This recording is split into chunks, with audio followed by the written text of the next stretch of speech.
Hey there, this is Aditya Kharadkar and welcome to the Brainstorm Codings. In the last video, we wrote our first program in Golang and I explained few things about the package declaration, about the import statement we have used, about the function main, and about the function body as well. And from now, we will be talking about the basics in Golang. So in this video, we are going to talk about identifiers and keywords. So let's start with identifiers. But before that, can you guess what's the role of identifiers in Golang? I know it's really hard, but you should try harder. All right, don't worry, I'm here to help you.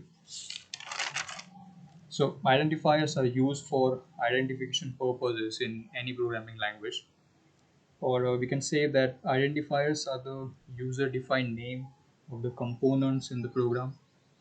So, identifier could be the function name, it could be the name of the variable, it could be the package name. I'm sorry. And here we have a previously written program. This is the program we had in the last video. And let's talk about the identifiers we have used this in this program. So we have this package declaration at the beginning of the program, and this is the name of the package.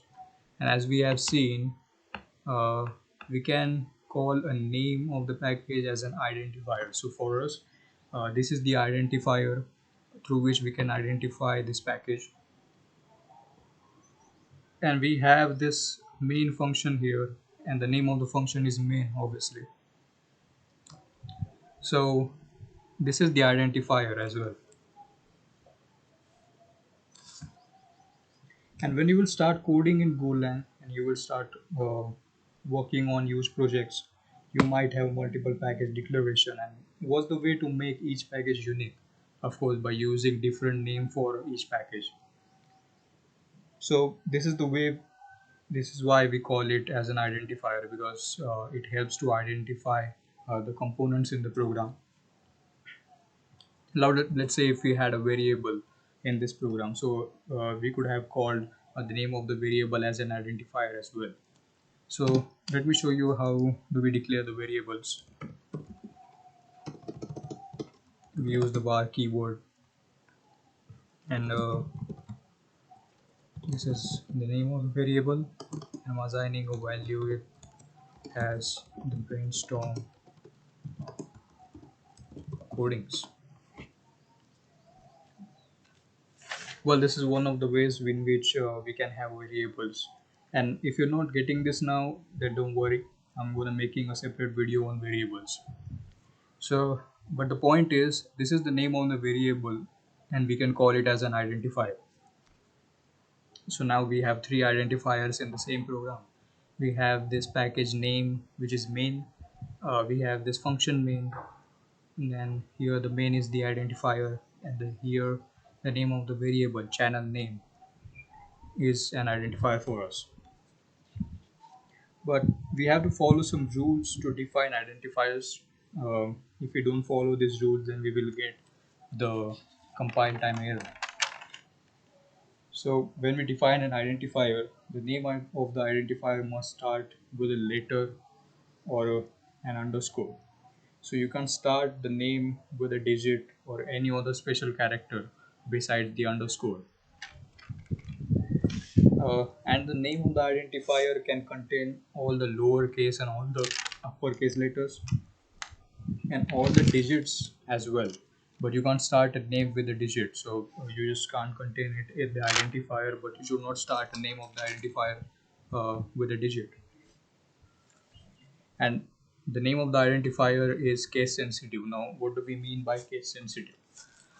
You can see that we have declared this channel name variable here, and let's say now I want to access this variable. So I'm accessing this variable using the println function, which we access from the fmt package. And I know the name of the variable starts with a lowercase letter, but I'm giving here an uppercase letter. So let's see what we get. Let's run this file. and we are getting error that the channel name is undefined because we use the uppercase letter, and we have started our variable name with the lowercase letter. So this is what I was meaning by case sensitive. So you have to use only those letters you have mentioned for the identifier while accessing them. And we can't even use, there are some keywords in Golang and you can't use a keyword as an identifier. So we have this import keyword here, and let's say try to create a variable using this import keyword as an identifier.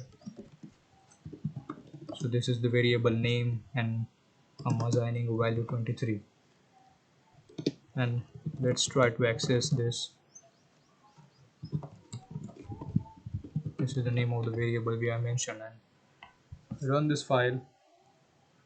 You can see we are getting the error as unexpected import expecting name. So we can't even use a keyword as an identifier. Here package, import and func, they all are keywords. So make sure you're not using a keyword as an identifier. And there is also no limit on the length of the name of the identifier we choose, uh, but it is recommended to have length between 4 to 15 letters only. And in Golang we have another type of identifier which is known as the blank identifier, and it's represented by underscore, and it is used as an anonymous placeholder. uh, so we use this blank identifier in for range loop as well. So let me just show you how we use this. Let's create an array as names. This is the length of the array, this is the data type we are using for the array, and these are the elements we have in the array. And let's create a for range loop, and let's take this blank identifier and this another variable we have. Let's loop through this uh, let's loop through this array names, and let's try to access all the elements in that array. Let's run this, and we're getting all the elements from the array. But now what's the difference, or why do we use this blank identifier? So let's see if I use some other variable, and if I try to access this variable as well along with the uh, elements. Let's run this. This variable gives us the index of each element. Here you can see it starts from 0 and ends on 2.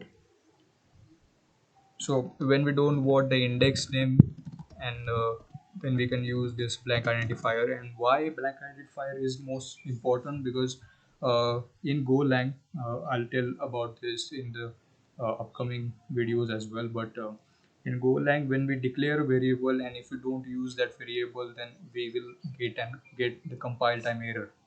So it's mandatory to use a variable you have declared. If you don't want to use a variable, then don't just declare the variable in Golang. So that's the rule, and that's why.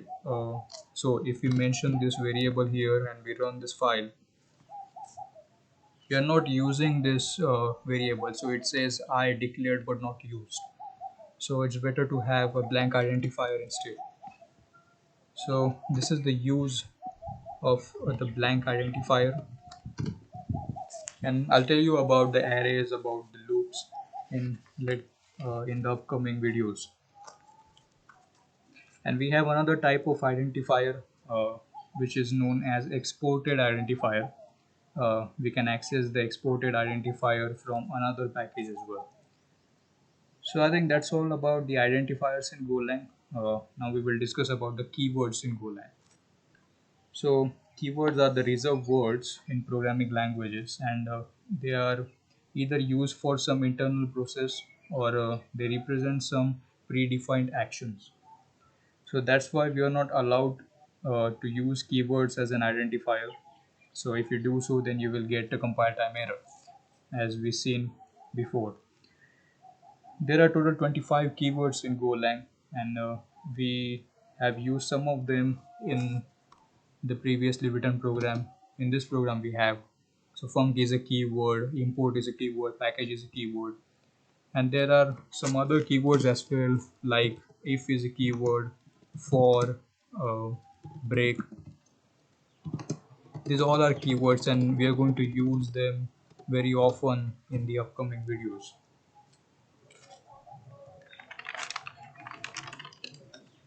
So I think that's all for this video. Thank you so much for watching. Don't forget to hit the subscribe button, and I'll see you in the next one.